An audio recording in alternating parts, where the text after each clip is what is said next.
everybody. Welcome back to Cool America Live. I'm Lindsey Vettorel, and today's guest is proof that purpose doesn't wait for permission. He grew up in Paterson, New Jersey, in a home full of noise, love, and creativity, and turned that energy into art.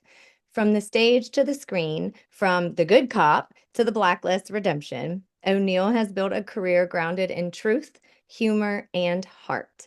But what really sets him apart isn't just his acting, it's his voice. A voice that uses comedy to heal, that speaks openly about mental health, self-worth, and what it really means to love yourself out loud. He's the kind of artist who reminds you that laughter and vulnerability can live in the same breath. So today, we're diving into the story behind the storyteller, the man who proves that authenticity will always be the most powerful performance. O'Neill, welcome. We're so happy to have you here. Oh my God, thank you so much. Where's the tissues? No I'm kidding. I, that was amazing. Thank you so much. That was a beautiful introduction. I am so happy to be here. Thank you for having me. Absolutely. I've been following your work for a while now, from your roles, obviously, The Good Cop and The Blacklist Redemption, all the way to you using your platform to connect with people in such a really deeply human way.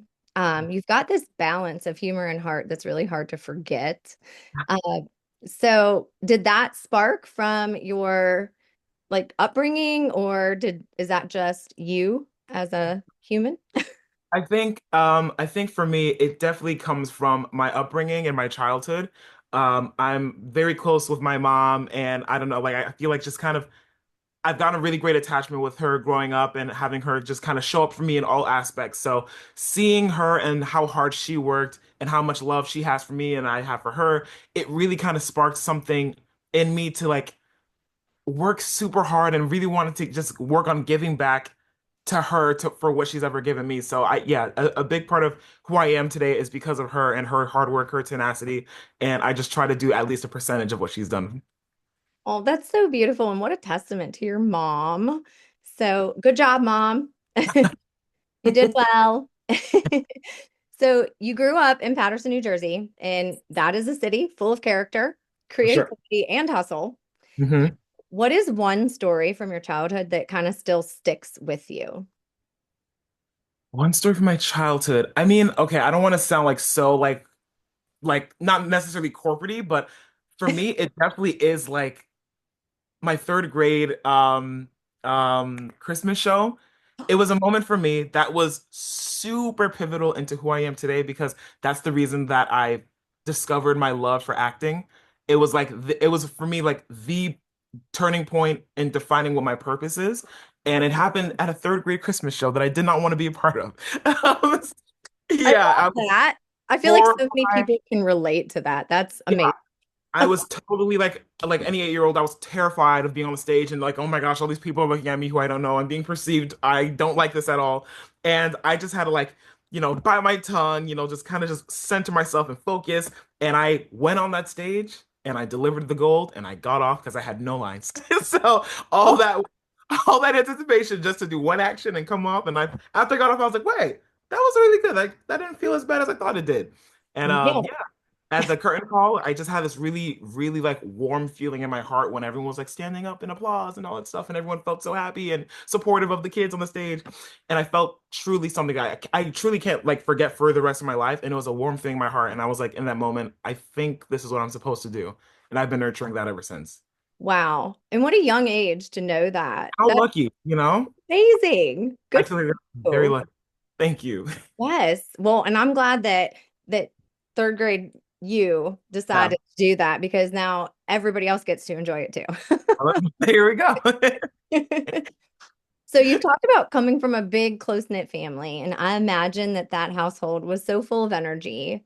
Is there a moment that you had with your siblings that still makes you laugh every time you think about it? Oh my God. Okay. My siblings, I have two older brothers, and we are so close, and we honestly laugh all the time. So like laughter every day. I'm like, wow, what what funny things did happen because like we laugh about anything. If I can recall, there's this one time where we had our outdoor dog Marley. We love him so much. And you know what? My mom was like, okay, like I'm gonna run out to the grocery store really quick. I'll be right back. And my mom loves Marley, but she loves a clean house as well. So she's like, okay, Marley, we love you. You're gonna be here. And we were like, okay, like we'll see you later. As soon as she left, we went downstairs. We were like, Marley, let's come on upstairs and let's hang out. So we come upstairs and she got back home a lot faster than she anticipated, which isn't normal. And we hear the door open and she was like, hey guys, I'm back. And we were all in our room with Marley, like a humongous black German Shepherd, hanging out with us. And we were like, she's back. And literally, Marley is the loudest dog on the block. He barks once the entire block would hear him. This is the most silent he has ever been. We were all frozen, and Marley was frozen too. He was like, because he knows he's not supposed to be up there too. So we're like, hello?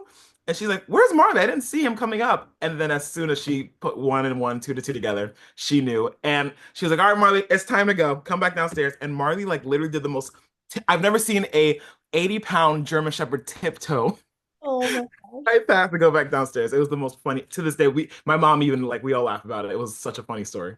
That is hilarious. And honestly, since you shared the tiptoe story, I have to tell you. So we have a pit bull, right? Her name is Stella, Nice, nice. and she is literally the smartest dog I've ever met in my entire life. Yeah. And I'm not being biased, I swear. No, Well, no. my husband got, because we have hardwood floors, and so she would be walking and she needed her nails cut so badly. And he goes, Stella, lay down. You're driving me crazy. And I swear to you, she looked at him and then started tiptoeing because to try not to hit her nails on the ground. And I looked at him and I said, am I seeing it? Am I making this up in my head? I swear that can't be a thing. But now that Marley did it, now I believe it. They're like literal kids. Like they know like when they're in trouble. They know like all that. It's so interesting to see. I love that. It is so, and they really do have their own personality. I feel like they could all have their own TV show. Oh, I'd watch it. I need like 12 seasons. Same, For sure. same, For sure. same. I'm tuned in. Down. We got to get this. We got to get this going because it has. Exactly. So you went to Rosa L. Park School of Fine and Performing Arts, Yeah. correct? Yes. Which already sounds like the perfect training ground for a future. But if you walked into that school, if we walked into that school back then, what version of O'Neill would we see on stage? Oh, wow. That's a beautiful question. We would see O'Neill doing the most on stage. In high school, I was very hungry to learn and very just eager to just get to that next moment. So I was constantly in the theater. Any chance I got, we had shows every month. We were always training. So if you were to ever walk into that school, you would see me doing something towards a show. Like either I am rehearsing, I'm running lines, I'm blocking, I'm with my theater director. Anything that has me there, I will literally like if you walk in, you're like, where's Neil? Just go to the theater. Like I'm right there. For Hey, sure. that's what makes you so successful today. So that's a great, strong work ethic is super important. I For sure. love that. Thank you. And you majored in acting and then later studied communications, focusing Hmm. on theater and comedy. What That's a right. powerful combination. I Yeah. mean, when did you realize that humor could be just as moving and transformative as drama? Oh, that's a loaded question. I realized it was as like moving and transformative as drama when I realized that humor heals me Yeah. and it heals a lot of people, a lot of my loved ones. I realize it's a formula that works for everyone. And there have been so many moments, I'm sure so many people can relate to in life where you have your highs and you have your lows. And when you're in your lows, it's really, really important how you handle your low and what what you can use to kind of help you navigate that to get out of it. It's super important to not just avoid it. It's going to happen, but how do we use that to kind of cope and walk us through the exit of that low? And for me, that's always been humor. It's always been laughter. It's always been like when they say humor is the best, like laughter is the best medicine. That's a very true thing. Like I am instantly within a moment of laughter, I forget about everything else that's happening. And I'm able to focus on the present thanks to that. So ever since I've just been loving humor and I've been loving giving it as well as receiving it. Well, it comes so naturally to you. And I love that you said that. And I think it's such a powerful, like you said, it's so powerful Mhm. and everybody can relate.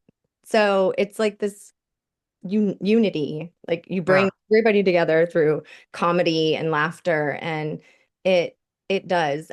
Now that you said that, and when you were talking about how it just takes everything else away, I was like, oh, wow, it really does That's so true. I could be having the worst day ever, and then the kids will say something that's hilarious, and then it's just I'm instantly just Yeah. feel later as a human. So, Isn't it like it's so interesting how like laughter is a present. Like it really is a present feeling, and it's like wow, like it for us like in this very fast-paced world, we're always thinking about tomorrow, the next week, the next month, the next whatever.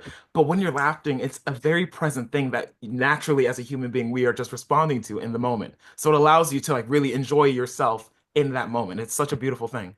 wow, what? How insightful. I love that. So wonderful. So looking back, how do you think that the environment you grew up in shaped your storytelling voice? Oh, oh, that's a really good one. It definitely helped shape the way that I perceive comedy, the way that I perceive writing and storytelling. And it's really important because it's my life. The way that I walk through this world and the things that I personally find funny. I'm able to incorporate my own anecdotes to like funny things that happen throughout. You know, if a funny thing happened a few years ago back when I was eating breakfast with my brothers and my younger cousin, and then my cat would get up on the table and like literally just like drink out of my little cousin's bowl of cereal, and she only targeted him. Like that was funny. It was sad for him, but it was really funny in the moment. So I'm able just to kind of pull from things that happened in real life that I learned today that many people can relate to. We all kind of live the same life. Yeah. As secular and individual as these like little moments happen, I'm not the only person where a cat was eating a bowl out of like a sibling or a cousin's like, bowl of food. So it's really interesting to see how something so finite and so specific can actually be relatable to so many others. And that's what they really find the most Yeah. communicative in a way. Absolutely. Yeah. And it's so true because it's funny you say that too, because our cat, I just had to, There we because the go. kid, yep, they left their bowl on the sink and I'm like, the dishwasher's right there, but it's Uh-huh. just leave it. No big deal. This actually, no, let me not do that. And we have a Maine Coon, and when I tell you, she thinks she's a dog. I swear she really does. And she'll eat any human food that you put out there. You cannot leave anything on the counter ever, or it's Gone. her food. Yeah. That's permission. Yes, absolutely it is. Literally. So on the other side of comedy, has there ever been a role that kind of forced you to go deeper emotionally, more so than you expected? Hmm. You know what? There has been. I remember I filmed a short film a while ago, and it was called Ramona. And I was playing a student, and one of my friends died in that film, and I had to react to that. And the director, Nikki Harris, she did a really great job, kind of like preparing me to like really just like go as far as I need to get there. And in order for me to get there, she actually we worked with a phenomenal makeup department team, and they kind of created a whole full body cast of the actress who was playing my friend at the time, and they never showed me what it was going to look like until it was time for the cameras to roll and I walk in.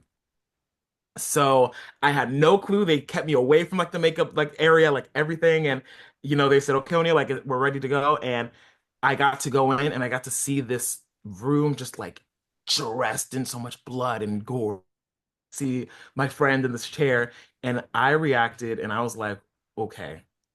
I think about like two takes, Yeah. and it was so raw just to kind of see like what they were able to accomplish with that. And I was able to immediately pull from that moment for sure. It was insane. That sounds crazy and Yeah. but powerful too. Yeah. Um, Wild. I never, Hmm. I don't know if I've ever heard a story like that before. So it's Yeah. fun. I actually just realized too, I actually, if you don't mind, I actually have one more story too that I just remembered. Yeah, absolutely. I'm all about the stories. I'm here Oh for yes. Okay, perfect, perfect. I'm a serial yapper. it. Love So it. in high school for during when I was in Rosa Parks high school, we also engaged in we did national competitions, like theater competitions. Ooh. And my freshman year, they normally say there's normally a rule that freshmen are not allowed to compete. But my theater teacher, she saw something like really in me that I was really hungry, like I really wanted to go for it. And she decided to pair me with a sophomore for a dramatic pairs scene. And the scene that we did was called Domestic Violence. And she was extremely talented. So she knew, my drama teacher knew that we would really like um, mesh well together. So it was a scene called Domestic Violence, and I would play the husband. She was the wife. And her character, Sandy, was basically the perfect wife. She did everything perfectly. And my character hated that because we kind of strive for perfection, but when you finally get that, there's no bloodline, there's no humanity behind it. So it's a really well written script, and we rehearsed it so many times, so many times, so many times. And it's finally time for us to go up and do the performance in front of the judges. And about an hour before we go up, my scene partner, she comes to me, she says, I think I want you to slap me.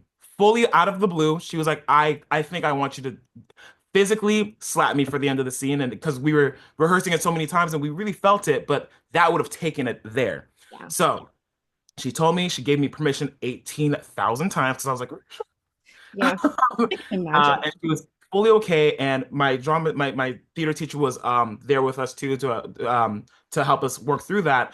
And the final hour, she tells us, okay, I want you to separate, go on opposite ends of the campus, and just get into character. Just literally get into the headspace of your characters. So my character Michael was a very tense, angry kind of person, and I'm not. So I had to pull Right. from that. And it Yeah. took me a while to get there. But when I finally got there and I entered the room, that was the first time I truly felt in another body. And we did the scene and it went super well. And I felt like the rage, like when you're really angry, you kind of feel your body like kind of tingling. And we did it. I did the slap and everything. And we ended up winning first place for that national competition. And that was the first time in history that a freshman took home first place for dramatic Paris. It You. was, Good for you. I got goosebumps. thank you. It was a really, really fun time. That was a great one. That's awesome. I Yeah. mean, and the fact that, like you said, you are a complete opposite of that.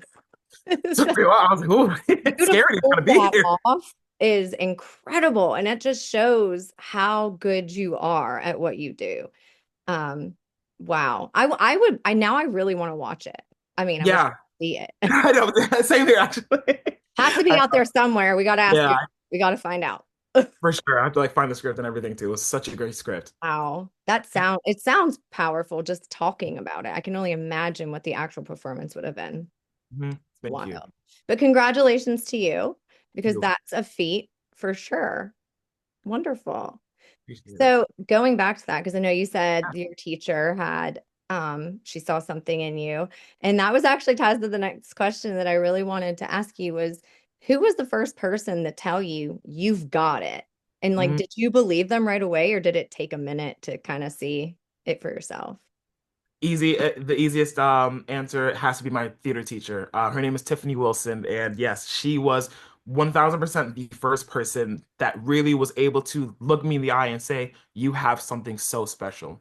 Like truly you do, and I see it because as creatives and as actors, unfortunately, I think it comes with like the territory, but we are our biggest critics, we can give a groundbreaking performance, but we can always say, "I could have done that better," or "I could have done that differently." So to have someone say that to you and truly believe in you and truly say it so many times so you start believing it yourself, it meant the world to me and my confidence as an actor and just it helps me to continue going and going just as hard for it. So she was 1000% such a very pivotal person in my acting career, in my journey, in my training, in it all.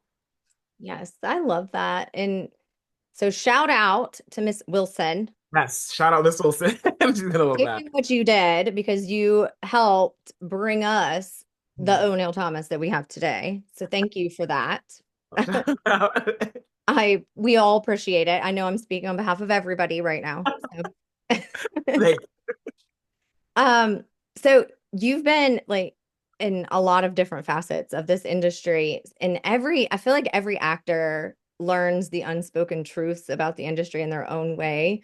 you.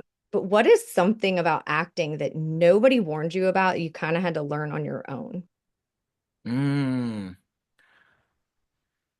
You have to continue to live life. Ooh. As an actor, it's very being an actor is very catch 22 because you can make acting your entire life and doing so you miss out on actual life that you can pull from and experiences. Acting is all about experiences and how you can bring life to to that character. Like if I'm playing a middle-aged, very angry, abusive husband, like where can I pull that from? And I have people in my life that I can pull that from relatively close or somewhat distant, but it's the point of acting is life. You have to live life. So in between when auditions are maybe slow or if you're not booking as much as you are, it's not important to sulk around. It's important to just walk outside, go to the park, sit down, watch life and what's beautiful about it because 99.99999% of the time when you get a script, it is based off of something that actually happened. So it's important to just they don't tell you that, they say get headshots and take class and everything, which is great and all super important tools to have and utilize as an actor, but it's important to live life and have mistakes. Go to a party you would never go to and meet somebody you probably like shouldn't or dance or just do something and you're able to kind of have those experiences and really, feel that into your performance. What sound advice for everybody? Because you're so true when you say that. And it's the more experiences you have, I feel like the more equipped you are. So, Absolutely. absolutely. Great advice. Great advice. So, you've been inspired by people like Brunson and Domingo, total powerhouses. Love If you them. could grab coffee with just one of them, what is the first thing you would ask? Man, oh, that's a tough one. Because okay, so for both like Quinta and Coleman, like they're both phenomenal, and especially like in their own facets in their own lanes for sure. If I can choose just one, I'd have to go to Quinta. I'd have to go to Quinta because, and I would ask her simply, how did you do it? And I'd ask her that because her story is so inspirational to me and to so many other creatives because she started as a creator herself in a sense. She started making her own like videos, funny videos online, and she was such a phenomenal, talented writer. And she was like really, I remember she was doing BuzzFeed and she was kind of writing sketches for BuzzFeed. And to see what she was been able to do with Abbott Elementary, which was an idea of her own that she created and she pitched and got picked up and everything and it's become a powerhouse in modern day television. It is nothing short but an inspiration and I would just ask her, girl, how did you do it? Literally how. So yeah, I'm such a fan of her and her work. That and you wouldn't think, but that question has so much depth to it. And it's like a Literally simple question. open-ended. One Yeah, word and just tell me. Just go crazy. I will be here for hours. I'm so interested in just yeah. learning how you kind of ebbed and flow into your start to where you are now because it's just so 180 and it's so inspirational. I would, I mean, now I hope she reaches out to you and tells you Yeah, the answer. I That could. that would be incredible. That'll be insane. And then the pandemic hit, and so many creatives had to reinvent how they shared their art. Yeah. So you joined TikTok, like millions of others. I still haven't figured out the world of TikTok, trying so bad at it. Um, but your voice really stood out among everybody else's. When did you first realize that your videos were reaching people in such a meaningful way? Was there like a moment? Yeah, thank you. It was actually, I think for this moment, it was the moment that I realized just how powerful TikTok really is. And during the pandemic, everything was, I'm sure, as we can all agree, it was very dark and spooky and scary. And I was working previously at a Nordstrom Rack clothing department store, and I loved it there. Like that was my part-time job, that was my survival job. Everyone was super nice, and because it was a clothing store, it wasn't a necessary business to be open at the time. So we were on leave. So this was the time where I finally decided to sit down and realize I need to laugh, and I need to laugh now. Yeah. So I decided after many of my friends said, you should do TikTok. And I was like, I don't know, I don't think so. I finally had no excuse and I did it. And the turning point for me to make me realize how powerful it was when Hamilton, the musical, just released on Disney Plus. And I've always wanted to see Hamilton. I've never had the chance to. I couldn't either afford it or it was always sold out. There was just too much involved for me to be able to see it. So I finally got to see it at home. And it has like truly transformed something in me, or at least reignited that immediate love for theater that I had. And I was a fanatic. I was like a Hamilton fan stan all throughout the first watch and up until the sixth watch, like that same week. I would have my friends, my family. I was like, come, we have to watch this. All this to say, I decided to make a TikTok about Hamilton. And it was like a funny like skit. It was like me after watching Hamilton is, and it's just me doing regular daily tasks, chores, sweeping, cooking, cleaning, but I'm singing Hamilton songs, and that was the first video that went viral for me on TikTok.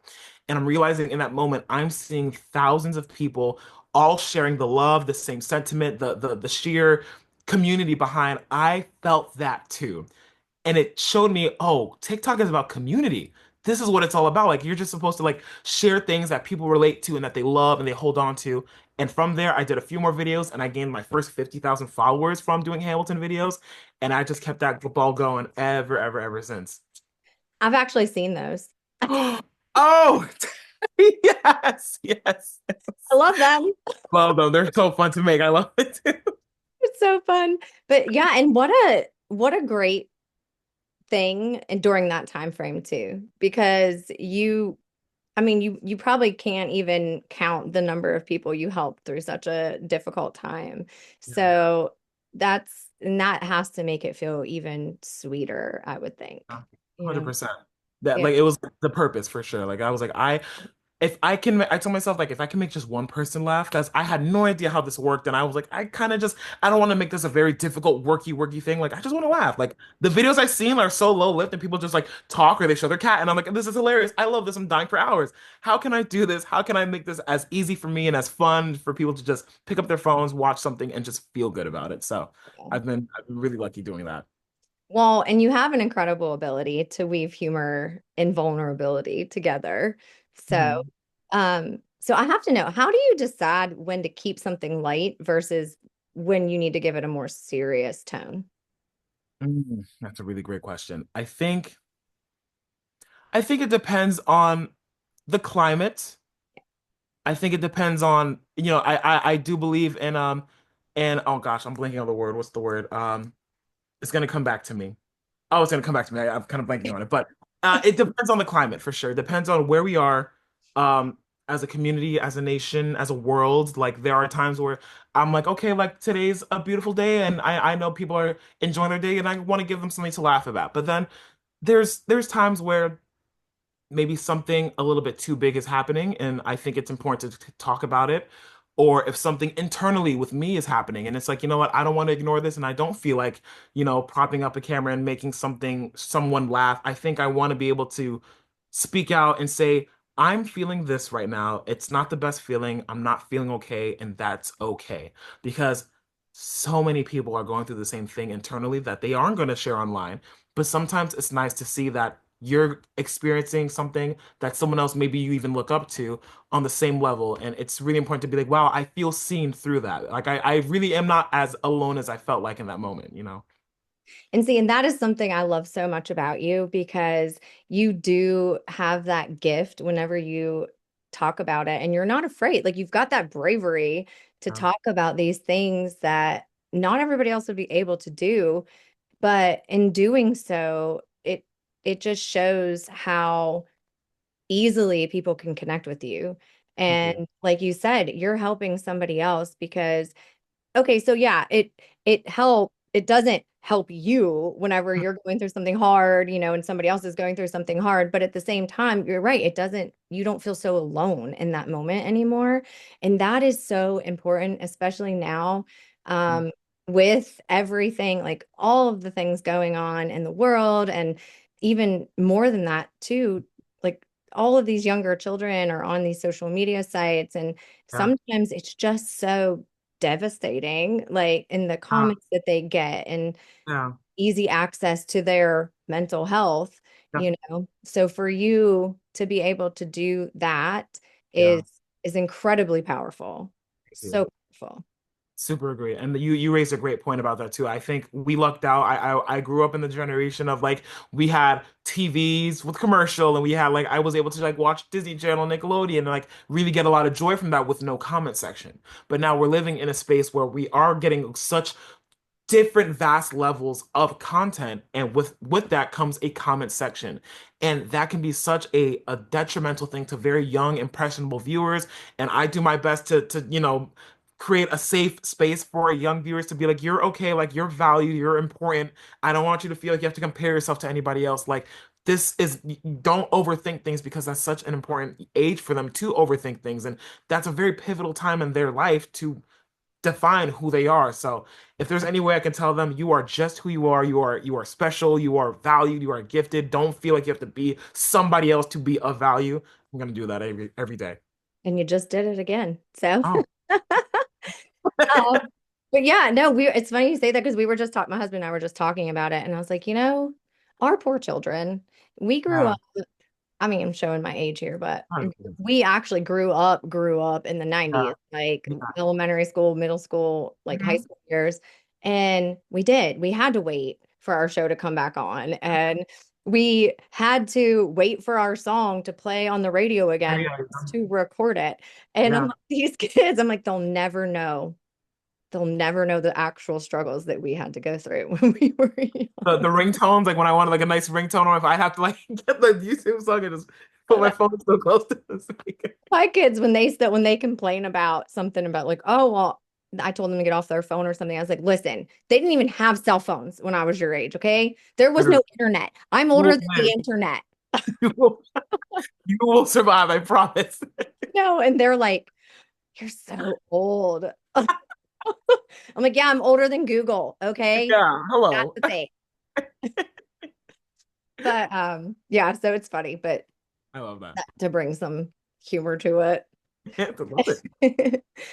it. So has there ever, speaking of these comments, now Yeah. Yeah. sparked a question for me that Yeah. has there ever been a comment or a message from a follower that completely like stopped you in your tracks and reminded you this is why I do what I do? Yeah. Okay.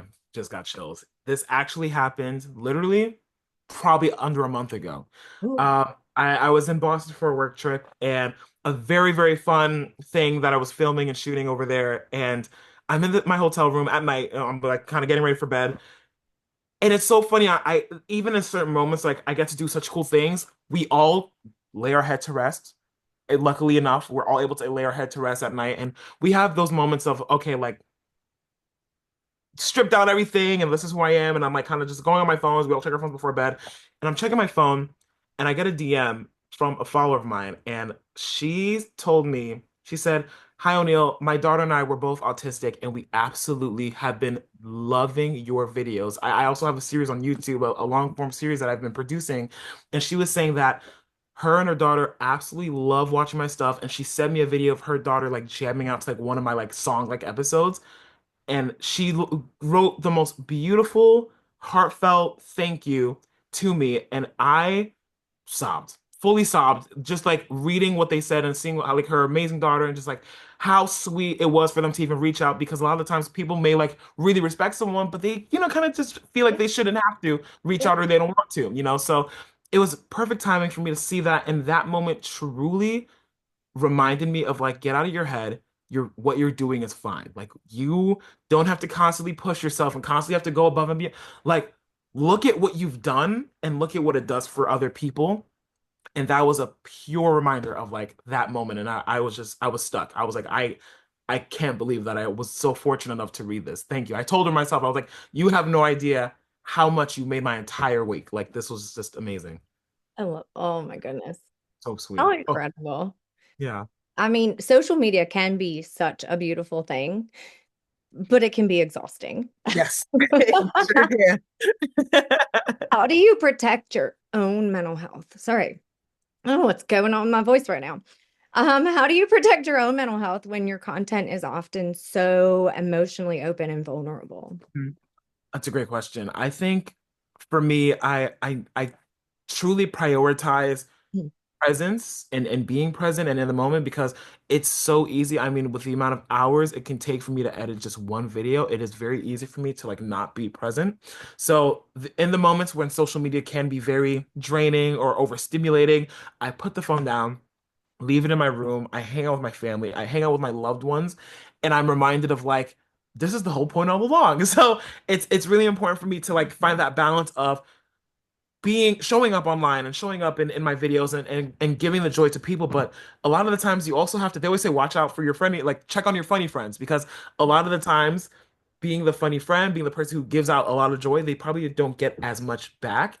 So it's important for me to find that balance, find the value in my immediate family and my immediate like circle of people who have known me before TikTok and have known me before all these things, and I'm able to just be myself around them and just be with them. I think that's really what it takes. So just finding that balance for me is like sometimes it gets a lot. Sometimes it's really fun. Other times it gets a little bit too much and overstimulating and a lot of notifications and everything of that nature. So it's important for me to just close that down and just stay present with my loved ones. Yeah. What an important message for everybody too, because even us like sitting down and with our kids, it's so easy to be caught up in everything else. Yeah. And so it does. This is your reminder, everybody.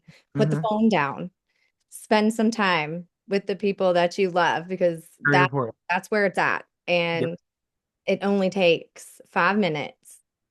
That's Like seriously, like we can scroll and watch so many. We can watch 10 videos, and that could have been 15 minutes, and you wouldn't even notice. right.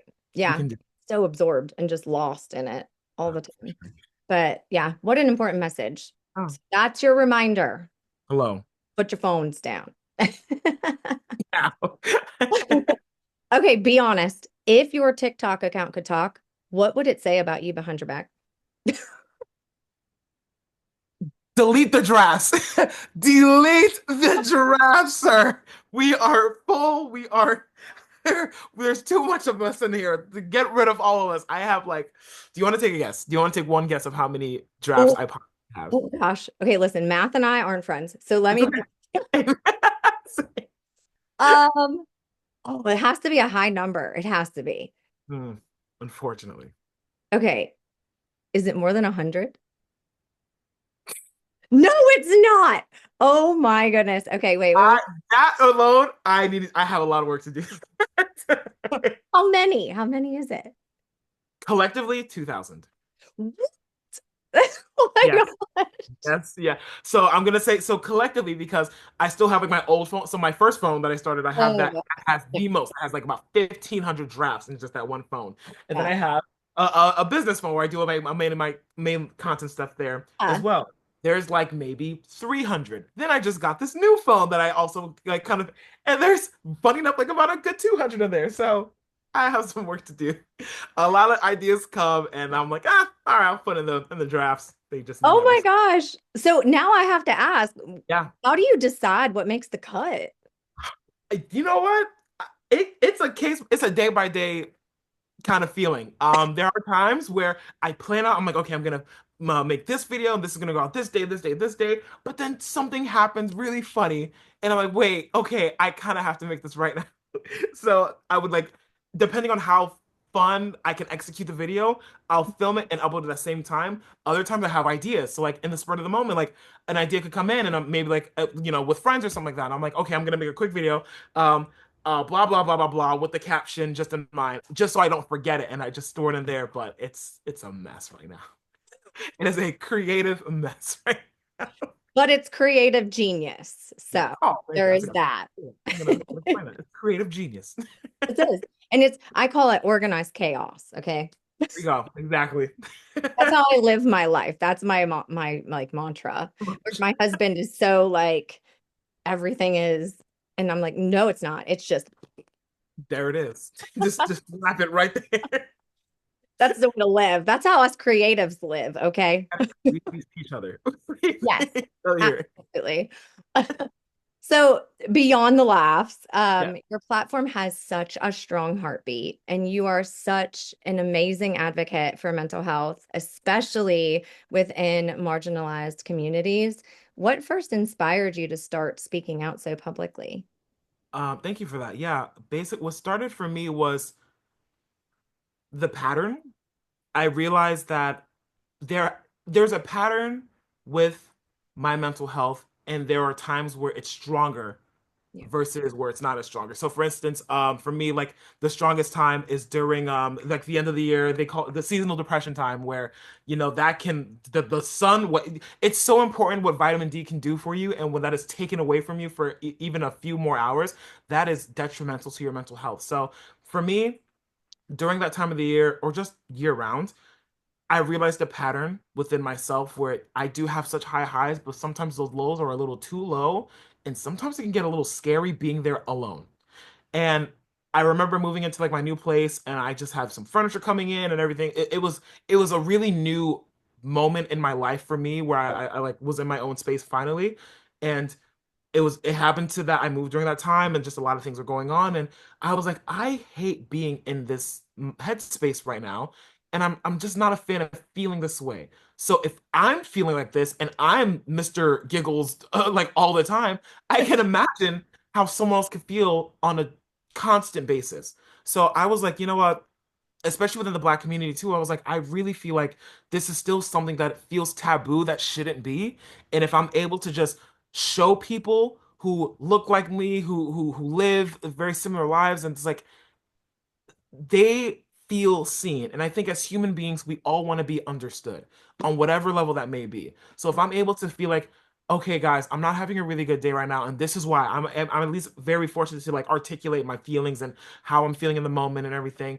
And people are able to see that and absorb that and be like, okay, like I was kind of he was able to put into words what I was feeling like for the last week, the last month, and I feel understood. So things of that nature really kind of helps me make it easier to talk about the scope of mental health and why it's such an important thing to constantly talk about because it's not something that just kind of goes away. It's something that you live with. And how do you live with that and how do you navigate that? And if I'm able to help in any way to help people get there, by all means, I'll do that. Yeah, that's yeah, I absolutely agree with you. And there's such a stigma with mental Yeah, health. And I don't like it because I always try to explain, you know, how important it is, like going to therapy, even if you don't think that you're sad or if you don't think anything is wrong, like it's so important because if your tooth hurts, you go to the dentist. Like that's if right. you're sick, you go to the doctor. It's the same thing. And especially after COVID, like post COVID, it's even more important, especially for the younger kids, because they don't even know how they were affected, you Exactly. know? So it's such an important message that you have. And in using your stature, like where you are and how successful you are, and being able to do that for other people is just such an inspiring and incredible thing. Um, Thank so you. again, I know I've been telling you this all, thank you for doing what you do Thank and you. having those hard conversations that people can't Sure. have Thank you. I typically. appreciate that. So I know that having these conversations can take a lot out of you emotionally. So what helps you recharge or like reset after discussing these topics? Do you have like a certain ritual type thing that you do? Ooh, that's a good question. Do I have a ritual? Aside from like, spending time with family, love family, but sometimes you also after a while, like you come home for the holidays, you're like, oh yay, this is fun. I can't wait to get back. So, I think for me, I kind of go back to laughter. So there's some shows I just kind of enjoy watching on my free time. Like I'm like, okay, like cool, like I'll get a snack, I'll get like a lunch or something, and I'm like, I'm back home. I'm in my living room with my two cats. They bring me so much joy. Um, and I like put on a funny show, like something that just kind of sparks joy for me, and I'm able to just kind of sit and enjoy something that really kind of helps me like level myself back out and just kind of get back to who I am after like kind of debriefing a very strong thing. Yeah. Well, I'm glad you found that balance too. And those cats, just Oh, what are your there. cats' names? Oh, okay. So I have there's an orange cat and a tuxedo cat. Oh, Drew. okay. Yes. So Drew is my first cat that I adopted. He's amazing. His name is Drew. The second cat I adopted a year later, his name is Sebastian. So Oh, there Drew and Sebastian. Well, shout out to Drew and Sebastian. I am outnumbered, but they're amazing. Yeah, we have an orange tabby too. Well, actually, I can't say we do because it's my daughter's and she claims it. She Yeah. named him Skippy. So we have a Skippy. And then we have the Maine Coon that I was talking about, and her name is Storm, and it fits. It fits. Oh, stop. Because Maine Coons are like super. I love like their fur, their Oh like yeah. mane. She's Oh, got this, like, I wish I might I don't have, know. like, she has, like, her mane is coming in, and she's got, like, Yes. those ears The and it's, couple like, the years. tufts. Yeah. And she is Love. gorgeous, but Yes. she knows it. She knows. Yeah. And Storm fits her because she's a freaking hurricane running around this house, I swear. I'm obsessed with them. I Mhm. love them So they're already. beautiful animals. They really are. But you can't tell her what to do ever. No. That's it's her house. You're just living in it. Yeah. That's literally the case. That's the Right. case. Yeah. For someone, so I guess even more advice from you because you're so good at giving it. Oh, For someone struggling to find their voice and to like kind of speak up for themselves or for others, what is something you would tell them? How would you guide them through that? I would say to lead with their heart and to lead with their experience because that's what makes them them. 1000%. I think especially like in the scope that we're in where we're constantly being given just so many vats of just media and consumption, a lot of the times we can find value in someone who we do not know personally, and we think I need to be like them because if I like them that much, I can like me that much if I'm like them. So we have to scratch all that down and we have to come back to our senses and realize I am who I am because of who I am and because of the experience of the world that I'm in and how I walk in it. So you have to remind yourself, my voice is my power, not trying to replicate someone else's voice. So start number one, remind yourself of who you are and realize that when you utilize your experience, that is your superpower and that is your voice. Yes, absolutely. Knew you would nail that question too. Oh, how, oh, thanks. Okay. So, because your personality is such a big part of your charm, if somebody hit shuffle on the soundtrack of your life, what song is gonna pop up first? Okay, easy. Beyonce, Yaya. No way. I am a humongous Beyonce fan. I love that woman so much. And yes, it will just be her on rotation, to be honest. Well, I'm gonna expect that to pop up in one of your TikToks now. Oh, for sure. Absolutely. Absolutely. And I will have, I think I already have like 20 drafts of just that song. Well, look, we'll get some drafts out of there for you. This is what we're here for. This is why we have this conversation. I love it. Oh my gosh. Who is the one person in your life that can make you laugh the hardest no matter what kind of day you're having? Oh, oh, you know what? Okay. I'm gonna say my brother Ryan. My brother Ryan, he is to me one of the most naturally hilarious people.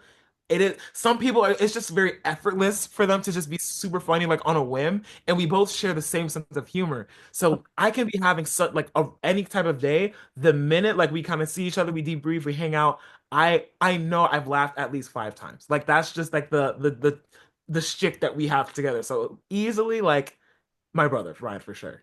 Oh my Easily. gosh. I can only imagine. I mean, because it must be a family trait, first of Oh all. yeah. And I learned I got it from my mom. I'm like, where did this come Yeah. from? See? After we were adults, I'm like, you were funny. What? Yeah. And now I have to ask, like, is your mom taking applications? Like, would she need another member of, would she like a daughter? Sorry, mom. Just kidding. She's I like, have oh, great parents. I love my parents. But I mean, it would be amazing to what oh, come I can on. only imagine the family get-togethers and how Oh, hilarious they're great. it is. It would They're be. great. Filled with laughter. It's filled with good food, good drinks, good laughs. Oh, it's a good time. Oh, I believe that. And everybody's gonna want to come to your house now. We're now doing Christmases too. We're now doing Christmas at the house. Yeah, so it's already happening. I'm like, okay, come on, come Yes. on. So you mentioned like for your reset, Yeah. getting like you have the shows and everything. Is there one comfort show for you, or do you just whatever's Okay. For me, it is 1000% Family Guy. I Oh, I okay. think if you watch it, you'll realize some of my writing is pretty similar in that scope because I am such a Seth MacFarlane fan and I grew up watching his show. So like literally like from I was born in 97, so like his show I believe started maybe around that time, maybe like 99 where I couldn't even like speak and kind of growing up in those eras like seeing his shows on cable and like now it's like on streaming platforms and everything and it's still ongoing. 1000% if it's any show, it is Family Guy. Like I can watch any episode, I can restart the seasons, and I could just have a great laugh. I love, love, love his work. Oh my gosh, that is crazy. Yeah. I have seen it. I have seen it, and I Yeah. Stewie is hilarious to me. Oh my gosh. So and he's how evolved is he? I love and again like I love ensemble shows and like I love seeing how television can really just like morph a character. Like you like learn so much. And one thing that Seth said that really stuck with me as a creative, he said that there's an episode with Stewie and Brian and it's just those two in one location. And he Yeah. says you want to make sure that your characters are well developed and fleshed out enough where you can actually have them like on a stage or like in one set like one room like the entire time and you can still produce a really strong episode with that. So that stuck with me with my story, with my like my writing and everything. And it's like I thought that was so great, and it's so true. It is. Huh. Absolutely. That's that is it is so true. Because Yeah. then you think about that's what makes it so good. Yeah. So Yeah. Wow. We even got a tip. We even got a tip in here. true. So on the flip side of acting and TV and all of that, what about karaoke night? Do you have a go-to song? Is it Okay. Hamilton Okay. number? Hamilton, anything. Quite literally the entire soundtrack. You know what? Everyone just sit down. I'll take this from here. Yes. If they Performance. they don't have Hamilton, then Beyonce for sure. I was in South Korea with Netflix back in June, and we did karaoke for our last night. We went to a karaoke bar all together, and they didn't have Hamilton there, but they did have a lot of Beyonce songs. So I got to do like a Halo, like Listen, like a lot of those like oldies but goodies. Yeah, Oh, definitely her. Also Bruno Mars too. Bruno Mars. I say my top three for karaoke is Beyonce, Bruno Mars, and Sam Smith. I'm good. yeah. See, All good. I'm also like I love Bruno Mars. I just Mm. think dude is insanely talented. But I would never sing his songs because I couldn't. Or that I could not. I feel like I would be Talented. an embarrassment for him. So I'm just like, but his voice is literally unlike anybody else's. And It's so so. it's so good. So good. I saw him on Carpool Karaoke and that from that day forward, I was like, Oh, I love this man. I'm like, oh, you're Bruno Mars for a reason. I see it. Yeah, Oh, for sure. Sure. absolutely. And there is no lip syncing up in there at all. Hello. No, So exactly. The good. mic is on. The mic Mm, isn't on. yes. So, we're going to get it real now. Representation in Hollywood. It's such a central topic now and Yeah. in storytelling in general. Yeah. So, what does true representation mean to you, and how do you want to see it evolve? True representation to me means creating a character through the accurate lens of the writer.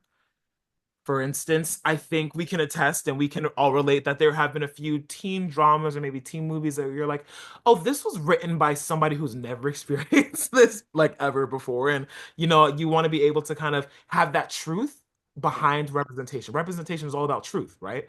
So I want to be able to see people of all walks of life, of all if it seems a little too specific, then you're on the right path because we're all such multifaceted people. Like we don't all you can't put everyone in just one box and represent one person for millions of people. So it's really important for me to involve that in my writing, involve that in any way that I can, bring that in any way that I can.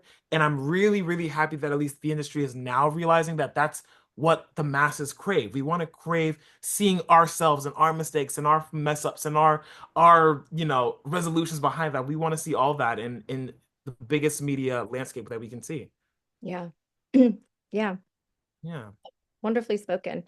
Um, so in writing and everything, if you could design your dream project, something that perfectly fuses your love for comedy and drama, what would that look like? That's a great question. I say that would be something that takes place in a school, maybe in a college university with music involved and choreography, maybe like a cool theater thing. I've always had a love for like musical numbers on theatrical like film or like just on bigger things like like Wicked for instance like I just love seeing like humongous dance numbers and beautiful choreography and just amazing storytelling that really feels transformative and otherworldly but it's something that you can relate to. Yeah. So for me that's I feel like that's definitely like something that's a dream project I'd love to work on, produce myself if I have to, but something in that landscape for sure. Yeah, absolutely. I can't help my mind completely and totally just goes straight to The Greatest Showman when you're talking about that.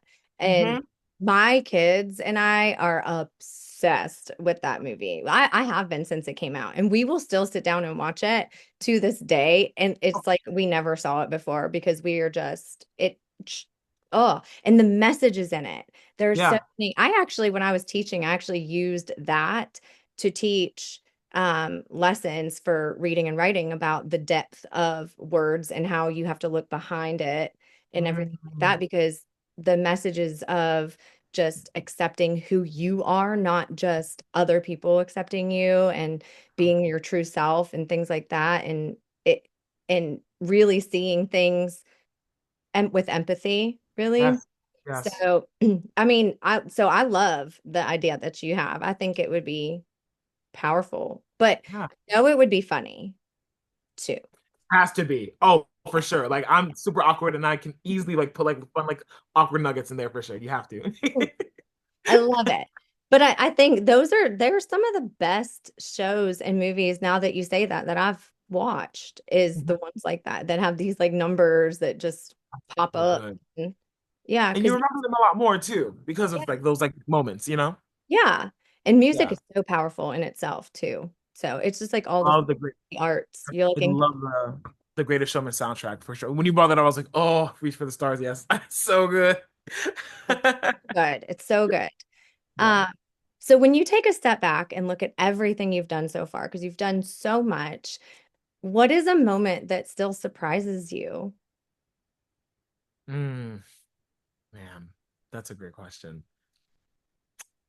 I think the moment that still surprises me to this day is getting recognized.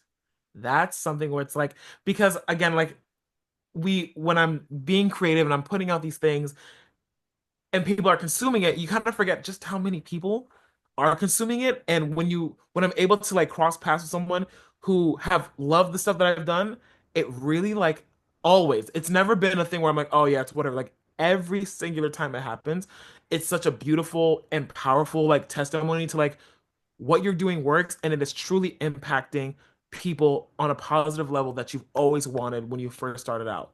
So when I'm able to like actually see that, like I remember when I was at New York Comic Con recently on my first time there, and I'm walking with my brother to go to like to one of the panels and I see someone dressed up in a mega costume.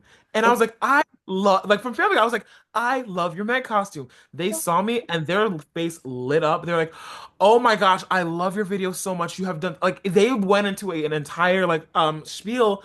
And I was I was taking it all in. And I was like, you were phenomenal. Thank you so much for sharing that with me. They asked for a photo. I was like, let's do it. My brother was able to take a picture too. And it was moments like that where it's like, oh, what you're doing is right. Hmm. You Absolutely. Gotta know, love those moments too. It's just that validation, like I am exactly where I'm supposed to be right now. exactly, for sure. And so we have two signature questions because we are Cool America. So we ask every Cool America Live guest, what Yes. is one thing you find cool about America, whether it's like a movement, a mindset, or just even a moment in culture? Mm. Ooh, okay. I find I love how we're able to embrace our individuality. And I think while yes, a lot of things are kind of going on in this country, I'm happy that we're at least able to hold on to that as much as we can. And we are doing that with community. So it's a thing where it's like we don't necessarily need someone or like a big entity telling us who we are supposed to be. Everyone around us are like, you are exactly who you are. You deserve to be exactly who you are. And we see that and we value that and we love that. And I think that is so beautiful when I see just how many of us can just come together. I think that is just the most impactful, coolest thing about America. Yeah, I agree with you. And it's Yeah, funny that you say that because in other interviews that I've done, with people that aren't from America, the one thing they say they love about Americans is our authenticity, and we don't apologize for being us. And so exactly. you totally just nailed that right there. Like Yeah, proved it because I love that. I love it. yeah, it's so true. But also, let's flip the script. So, what is one thing that makes you cool? No pressure. But I Okay. just kind of feel like the your answer might break the internet. Okay, so one thing that makes me cool. There's so many things. So you're gonna Like, no. I think for me, it's my sheer love of authenticity and finding power within myself.